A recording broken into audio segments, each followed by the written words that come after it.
Hello बच्चों, तो चलिए इस प्रश्न को पढ़ते हैं। यदि z एक सम्मिश्र संख्या हो तब मापांक 3z-1 बराबर 3 मापांक z-2 निरूपित करता है। तो यहाँ पर देखो, हमें चारों विकल्पों में से सही विकल्प का चयन करना है। ठीक है, तो प्रश्न में आगे बढ़ने से पहले इस प्रश्न से संबंधित जो मुख्य उदाहरण है उसकी हम चर्चा कर लेते हैं। तो देखो, मुख्य उदाहरण क्या हो जाएगी। अगर देखो z एक सम्मिश्र संख्या हो a प्लस में आयोटा b के रूप की, ठीक है, तो जो z का मापांक है वो किसके बराबर आता है? वर्गमूल के अंदर a स्क्वायर प्लस में b स्क्वायर, ये आता है। ठीक है, तो अब देखो हमारे पास में ये जो संबंध दिया हुआ है इसके लिए हम एक बार के लिए मान लेते हैं, माना z बराबर में है हमारा a प्लस में आयोटा b। ठीक है, तो यहाँ पर अब हम क्या लिख सकते हैं? देखो, 3 गुणा में a प्लस में आयोटा b क्या आएगा? देखो, मापांक के अंदर 3a प्लस में 3 आयोटा b माइनस में है 1, बराबर में देखो 3 यहाँ पे गुणा में क्या आ जाएगा? a प्लस में आयोटा b मापांक के अंदर माइनस में 2। सही है, तो अब देखो 3, मतलब यहाँ पे अंदर देखो हम कैसे लिख सकते हैं? 3a-1, यानी वास्तविक भाग को अलग कर लिया, प्लस में क्या है? 3 आयोटा b। सही है, इसका मापांक बराबर में देखो यहाँ पर 3 है, और यहाँ पर भी वास्तविक भाग a-2 को अलग कर लिया, प्लस में आयोटा b।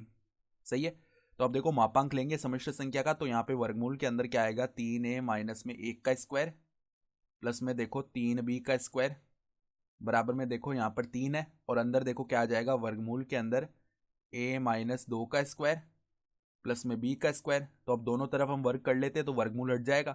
फिर अंदर देखो यहाँ पे वर्ग भी खोल लेते हैं, तो 9a स्क्वायर प्लस में 1 माइनस में 6a प्लस में आ जाएगा 9b स्क्वायर, बराबर में देखो यहाँ पर 3 की घात 2 यानी कि 9 हो जाएगा।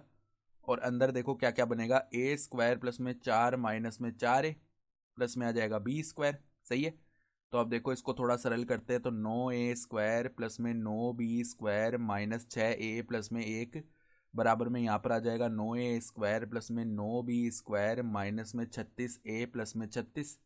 तो अब देखो 9a स्क्वायर से 9a स्क्वायर और 9b स्क्वायर से 9b स्क्वायर, ये तो शून्य हो गए। सही है, अब माइनस 36 से इस तरफ आएगा, तो 36 है माइनस 6 क्या हो जाएगा? 30 है, और देखो ये एक उस तरफ जाएगा तो 36 माइनस 1 यानी कि 35 हो गया। यानी ए का जो मान है ना वो किसके बराबर आएगा? 35/30 के बराबर। यानी 5 से विभाजित करेंगे तो ए बराबर में क्या आ जाएगा हमारे पास? 7/6 आ जाएगा। तो ए बराबर 7/6, ये तो क्या है? वाई अक्ष के समांतर एक रेखा को निरूपित करेगा ना। ठीक है, तो क्योंकि देखो यहाँ पर वास्तविक भाग जो है, वास्तविक भाग हमारे पास में किसके बराबर आ चुका है?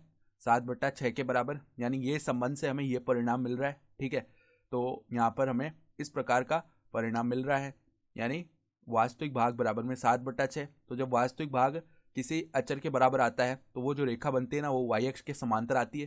तो यहाँ पर जो विकल्प डी है ना वो हमारा सही विकल्प हो जाएगा। तो आशा करता हूँ कि आपको ये प्रश्न समझ में आया होगा। धन्यवाद।